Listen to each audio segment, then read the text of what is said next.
Good morning everyone. We'll start with class 8, subject social science. We'll start with civics chapter first, that is the Constitution of India. This is the second video of the Constitution of India.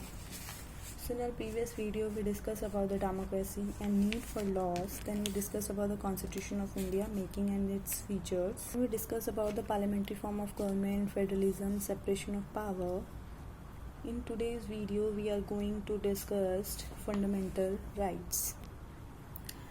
In the Karachi session of Indian National Congress 1931, the resolution of the fundamental right was adopted for first time. The resolution guaranteed certain rights such as free press, free speech, free assembly, etc., and tried to define what would be the meaning of Swaraj for common people. It was there that the foundation of fundamental rights was laid. Later, the Constitution Assembly was made a resolution to appoint an advisory committee whose task was to present a report on the rights of the citizen. It was certainly not an easy task to decide upon these rights, as there were varying opinions of the member on each right. For example, although all the members agreed upon giving the right to freedom to the citizen, a long discussion followed on the extent of this right. While some suggested that there should be absolute freedom, others argued that the country becoming free does not necessarily mean that society will also be free from crime and criminals. Hence, for the sake of maintaining the situation of law and order, the state will have to deter some anti-social element by arresting them. However, this did not end the discussion on the extent of right to freedom here. The member foresaw the danger of this being misused by powerful authorities. Thus, they agreed upon making provision wherein the person must be informed about the reason for curtailing his/her freedom within 24 hours of his arrest.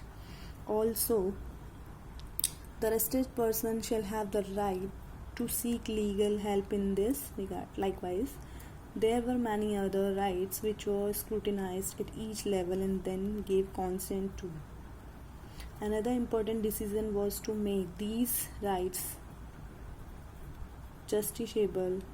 This means that if any of these rights of a person are violated, she can challenge the violation of his/her right in a court.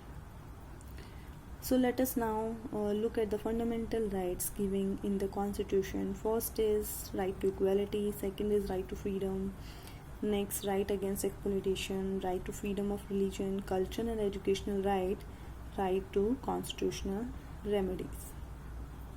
So first we talks about right to equality. Right to equality guaranteed that all persons will be equal before law and will also be equally protected by the law. This right also guarantees that there shall be no discrimination on the ground of religion, race, caste, sex or place at birth. All the public places, be it a playground, hotel, shop, etc., will be accessible to all. The government cannot discriminate against anyone in matter of employment. With this right in place, untouchability and its practice in any form is also abolished. There is a question regarding your home assignment. What is mean by democracy? And second is, how did Abraham Lincoln define democracy?